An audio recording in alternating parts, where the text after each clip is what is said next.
क्या आपने कभी सोचा है कि कोई इंसान सिर्फ सही निवेश करके अरबों की दौलत कमा सकता है? आज हम बात करने वाले हैं सऊदी अरब के शहजादे और अरबों के मालिक अल वलीद बिन तलाल की, जिनकी कहानी किसी फिल्म से कम नहीं। ये वो शख्स हैं जिन्होंने ट्विटर, एप्पल और सिटी बैंक जैसी कंपनियों में इन्वेस्ट करके दुनिया को हैरान कर दिया। लेकिन उनकी कहानी सिर्फ पैसों की नहीं, बल्कि शानदार फैसलों, जोखिम और साहस की भी है। तो चलिए शेखों की इस दुनिया में झांकते हैं और जानते हैं कैसे एक प्रिंस बना सऊदी का वॉरेन बफेट। वो प्रिंस जो महलों में नहीं, बिजनेस में दिलचस्पी रखता था। 7 मार्च 1955 को सऊदी अरब के रियाद में जन्मे अल वलीद बिन तलाल किसी आम घराने से नहीं, बल्कि राजा अब्दुल अजीज के पोते और लेबनान के प्रधानमंत्री के नाती थे। यानी दौलत और शान शौकत तो उनके खून में थी, लेकिन उनकी मंजिल सिर्फ एक शाही जिंदगी जीना नहीं था। जब बाकी शहजादे शिकार और घुड़सवारी में व्यस्त रहते, तब अल वलीद पढ़ाई में जुटे रहते। उन्होंने अमेरिका के मेनलो कॉलेज और सिराक्यूज यूनिवर्सिटी से बिजनेस एडमिनिस्ट्रेशन में डिग्री हासिल की और सऊदी लौटकर अपना कारोबार शुरू किया। लेकिन सवाल यह था, बिजनेस शुरू कहां से करें? सिर्फ $15,000 से अरबों तक का सफर। 1979 में अल वलीद के पास ज्यादा पैसे नहीं थे, लेकिन उनके पास दिमाग और तेज नजर थी। उन्होंने अपने पिता से $15,000 उधार लिए और बैंकिंग और रियल एस्टेट में इन्वेस्ट करना शुरू किया। अब जरा सोचिए, अगर आपको सिर्फ $15,000 मिले तो आप क्या करेंगे? शायद एक शानदार कार खरीद लेंगे या कोई छोटा मोटा बिजनेस शुरू कर लेंगे।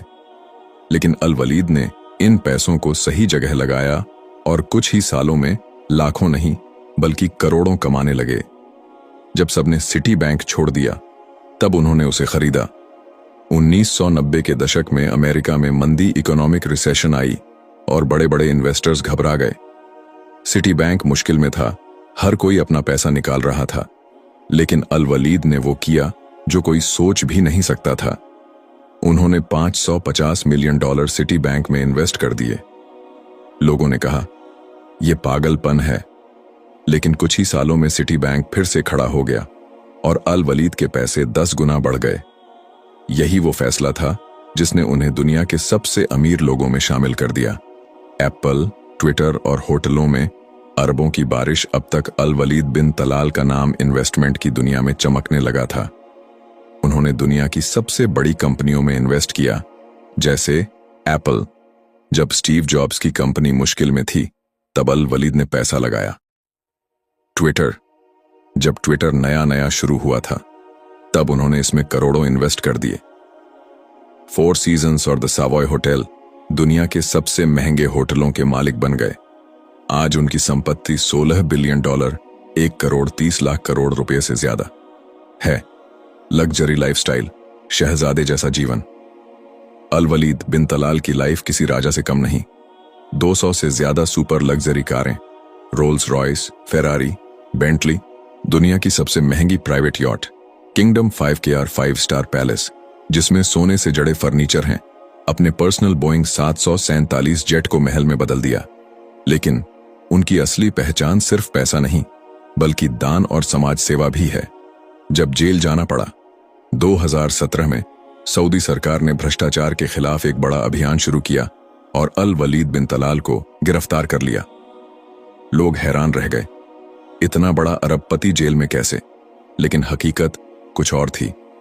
कहा जाता है कि सऊदी सरकार ने उनसे $6 अरब का फाइन लिया और उन्हें छोड़ दिया। इसके बाद उन्होंने अपनी कंपनी में वापसी की और फिर से इन्वेस्टमेंट की दुनिया में राज करने लगे। अल वलीद बिन तलाल से क्या सीख सकते हैं? उनकी कहानी हमें 5 बड़ी बातें सिखाती है। डरने की जरूरत नहीं, रिस्क लेना सीखें। जब सब लोग भाग रहे हों, तब मौके को पकड़ो। जैसे सिटी बैंक में इन्वेस्ट किया, लंबे समय तक सोचना सीखें। आज जो चीज सस्ती है, कल वो कीमती हो सकती है। सिर्फ पैसा कमाना नहीं, समाज की मदद भी करनी चाहिए। अगर मुश्किल समय आए तो घबराएं नहीं, हमेशा वापसी की गुंजाइश रहती है। प्रिंस से बिजनेस टाइकून बनने की कहानी, अल वलीद बिन तलाल की कहानी एक शानदार सफर है। वो सिर्फ एक प्रिंस नहीं, बल्कि एक बिजनेस जीनियस हैं। अगर आपको भी उनकी ये कहानी प्रेरणादायक लगी तो कमेंट में बताइए, अगर आपको $15,000 मिले तो आप क्या करेंगे? हो सकता है कि आपकी भी कहानी अगला अल वलीद बिन तलाल बना दें।